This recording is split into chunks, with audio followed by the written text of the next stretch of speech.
I've spent the last 35 years with people talking to me about sex, and there's one topic they talk to me more about than anything else, and that's the whole issue of mismatched desire. Women talking about dreading the hand coming creeping towards them in the middle of the night. Men talking about spending their lives grovelling for sex, or having sex doled out to them like meaty bites to a dog. We only have to look around us to realise how common this is. There are endless stories and jokes about this whole issue of mismatched desire. I suppose my favourite is about the cow from Woy Woy. There's a little town in Victoria that has this cow that stops giving milk, and the people are very upset and they decide they have to get a new cow, and they go to Woy Woy and find this terrific cow, which they bring home with them, and it's wonderful and it's producing all this milk, and they decide we have to breed with this cow. And so they bring in a bull, and every time the bull comes near the cow backs away. And they just don't know what to do, and they go to their local vet and they explain what's going on. And he says with a distant look, they say to him, you know, what's going on here? And he says to them, does this cow come from Woy Woy? And they're most surprised. How does he know this? He says with a distant look in his eye, my wife is from Woy Woy. I noticed Steve Martin the other day saying, you know that look women get in their eyes when they want sex? Me neither. So the problem is well and truly out there. And I was really interested to see how we could get at that. How do couples negotiate that difference between them? We know there's a real issue that we had a very big survey done in Australia a few years ago where 55% of women who were surveyed, nearly 20,000 people in the survey, 55% of the women said they had low desire. So there's a very big problem out there between couples. And I had this inspiration of maybe I could get couples to keep diaries for me about how they negotiate their sex supply. And so I recruited all these people. I went on radio and asked people to come along, and I ended up with 98 couples who kept diaries for up to a year. Just amazing stories pouring in every day. I'd leap out of bed, all these emails coming in every day. I'd leap out of bed to see what happened last night. And just incredible things. I suppose one of the saddest stories was this man who said he got so sick of initiating sex that he finally said to his wife, okay, that's it. Next time we have sex, you're going to initiate. That was 8 years ago, and they haven't had sex since. Now, of course, it wasn't all about sex-starved men. I had what I call my juicy tomatoes, and they were the women who really craved sex. 1 in 10 of the women in my group were in that situation. I had some couples where they were both interested all the time, and I had some couples where they were both disinterested. But the real problem comes when one person wants sex more than the other.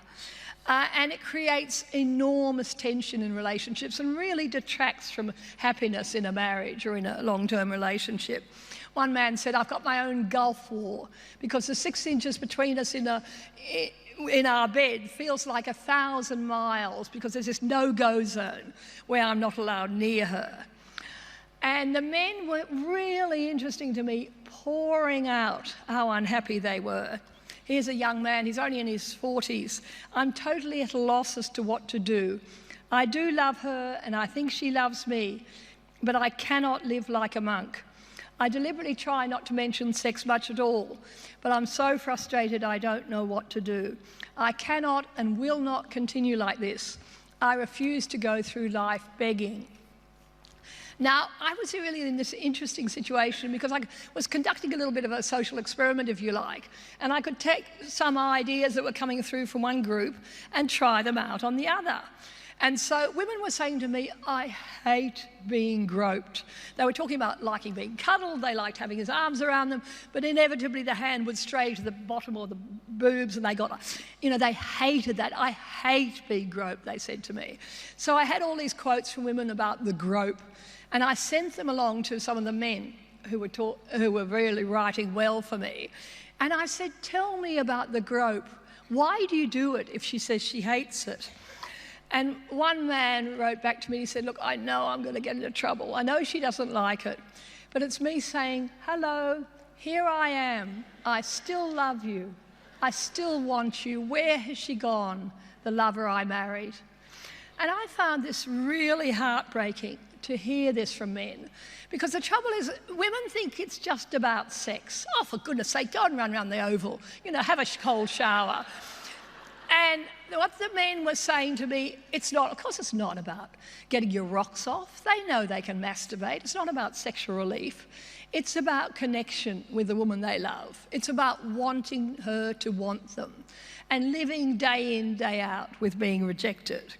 And that's a really difficult thing to live with, as the women who were in that situation well and truly said to me. The women were often very funny. They would talk to me about, you know, how they get out of unwanted sex, the tricks they play, often, you know, pretending to be reading, and then the minute he comes in, they put their book down and pretend to be asleep. And I suppose the most amazing one, there was a woman who'd announced to her book club that she'd said to her husband, "You can have 50 thrusts, but don't jiggle my book." As I said, the women were sometimes very funny, but they were all so miserable about this. One lovely young mother of twins said to me that she'd apparently perfected the art of saying, "Get that thing away from me," in her sleep.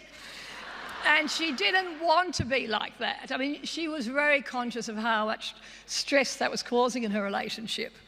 "I want that wanting feeling back again," she said to me. So I did a lot of work trying to find out what's going on here. Why is there this big gap between men and women?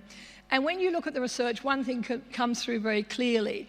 Most women, when they settle into their relationships, are stuck with a fragile, distractible libido. That I call it damp wood. It needs perfect conditions for it to light. And because we all live through stressful situations, we have all sorts of resentments and irritations in our life. It's very rare that we have spontaneous desire. But the difference is that at the start of our relationships, we're often very different. We have there's a woman called Helen Fisher in the United States who's working on this period of relationships at the start where we're really in love, and there's a different brain chemistry, she finds, at that stage. That many women find that they really have a very strong desire early in the relationship, and within a couple of years that disappears.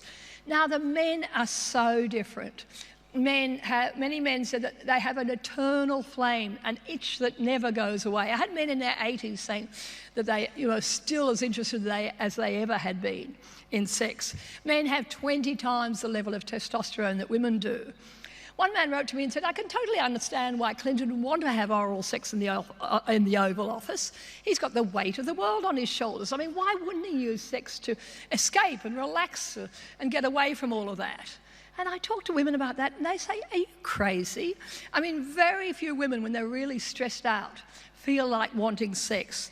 And yet a lot of the men who are writing for me could use sex to escape from whatever was bothering them.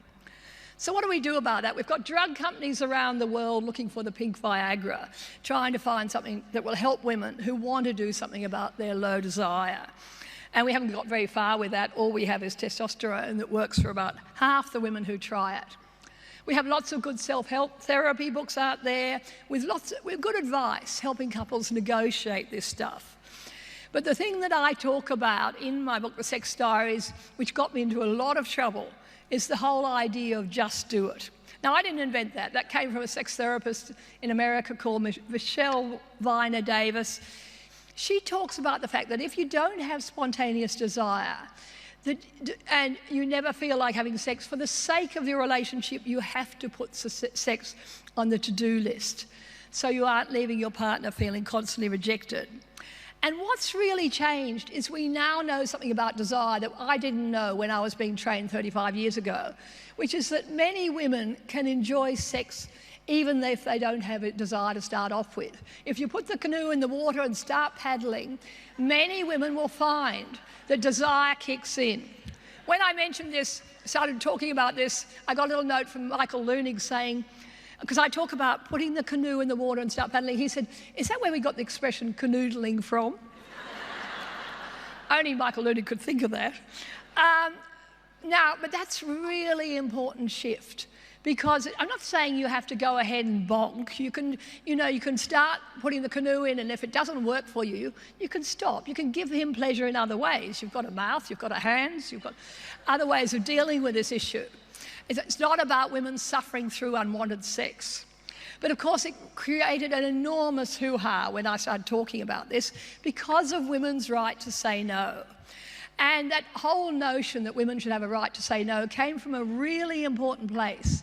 It came from the 1960s when we first started learning about marital rape and sexual violence. And we realised women absolutely had to have the right to say no if we were going to have civilised relations between men and women. It's interesting thinking back to the 1960s because this was also the time that we had Neil Armstrong walking on the moon. And as he got back in the lunar module, he made a strange little comment. He said, "Good luck, Mr. Gorski." And everyone was confused. The reporters kept asking him, and he would never tell them what the story was all about. And then finally, 20 years later, he agreed to talk about this. And he explained that when he was growing up, his Gorskis was his next door neighbour, and he was playing baseball with his mates, and the ball went over the fence, and he was outside the Gorski bedroom window and heard Mrs. Gorski yell at Mr. Gorski, "Sex! You want sex? You'll get sex when the kid next door walks on the moon."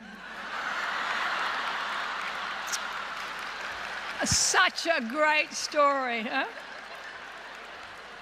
I was so excited when I heard that story. It's only an urban myth, but it's really interesting because the world is full of Mrs. Gorskis.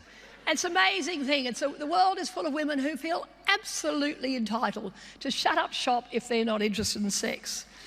Now, I find this most intriguing because it's not as if we're asking women to do anything terribly arduous or dangerous. It's not like cleaning an oven. A woman wrote to me the other day and said, a female doctor, and she said it's not she's always telling her patients, it's not root canal therapy. And when you think of what women do to look after their husbands, to try to make them happy, they cook 3-course meals, they iron tea towels, they do all this crazy stuff. When a 5-minute bonk every now and then, would that make that man a lot happier than a lot of the things they do for him? And the point is, I'm not saying it's not a one-way street. I'm saying that whoever it is who's doing the rejecting in their relationship needs to think about the impact of that rejection on their partner. And I also had men who were in that situation they'd been the ones who were rejecting their partner, and their women were extremely unhappy about this. I had a woman who runs a prostate cancer support group the other day where she had a lot of women who thought they were just over sex. They didn't think they were remotely interested. And she said she's always got women in tears, talking about realising how much it meant to them to have their husbands still want them. And when the men are in that situation of worrying about sexual performance and worrying about getting erections, many don't go near their partners because it's all just too hard. I had one lovely couple writing for me last year who, in a situation, he had had a heart surgery and he was on medication that was causing him not to get erections. And she said she was so happy because he still wanted to make love to her. His affection and desire for me was truly beautiful and something I'll treasure always. It's hard to put into words what his gentleness, feather-like touches, kisses and cuddles did for me. It was a display of how deeply he loved and wanted to be with me and made me feel pretty special. And she talked about these lovely afternoons they spent making love to each other. But she said to me, she loved his erection and she really missed it. I'm so sad when I look at what was once a magnificent pinnacle of manhood, which is now like a shriveled up weed that's been given a dose of Roundup. Now, what people talk to me about in the sex diaries, what people were really blown over about was the whole business of hearing men talk about sex. Because men tend to just make jokes about it, they very rarely talk openly about it. And I went with a second project where I had 150 men writing for me about their sex life and talking to me about all sorts of issues. What's it like to live with 20 times the testosterone that women do? Why do men take such risks for sex? The Tiger Woods, the men in trouble over not keeping their trousers zipped, men's feelings about their bodies, men's feelings about making love to their women as they get older, the whole issue of pornography and how they cope with that. But absolutely at the heart of this new project was the whole issue of erections and the age of Viagra. Getting older men to talk about what it's like not to get erections anymore. This is not living, it's just existing. I've lost my best friend, even if he was a dickhead. I have wonderful material with men talking about these new, fantastic new erection treatments that are out there and how they feel about them and the difference it makes their lives to be able to have a new lease of sexual life, particularly if they've had something like prostate cancer. 20,000 men a year are diagnosed with prostate cancer, and most of those couples are going to have to deal with the changes that occur there. 1 in 2 men over 50 has problems with erections. So it's a very real issue. And it was just so fascinating to watch how couples negotiate through these sorts of issues. Not just when you have a dramatic change like prostate cancer, but also just the changes that occur with age. Men talking about, for instance, the fact that as they get older, they need more stimulation. You look at an 18-year-old's penis and it just pops up, doesn't it? But a 50-year-old is going to need more encouragement. And so the couples were writing about how do you do that? How do you encourage her to touch the thing when she's never had to before? One man said that one man talked about the fact that, she really found this very difficult. It's as if she handled it as if she was dealing with a death adder, he said. There's a very nice story about a couple who go to a shopping centre and the car breaks down outside. And he says, oh, well, you go and do the shopping. I'll see what I can do. And he comes back. She comes back from the shopping, and there, a whole lot of people gathered around the car. And she looks down, and she's just horrified because she realises his legs are sticking out from under the car, and she realises that he's got shorts on and no underpants, and his private parts have suddenly become very public ones. And she just doesn't know what to do. So she ducks down and tucks everything back in place, gets up and sees her husband staring at her from the other side of the car. The NRMA mechanic had to have 3 stitches in his forehead. We need to be able to talk about sex. And finding a way of communicating about sex is the only way we have of retaining that special intimacy that allows couples to remain close and remain lovers throughout their lives, and that's the ultimate form of happiness. Thank you.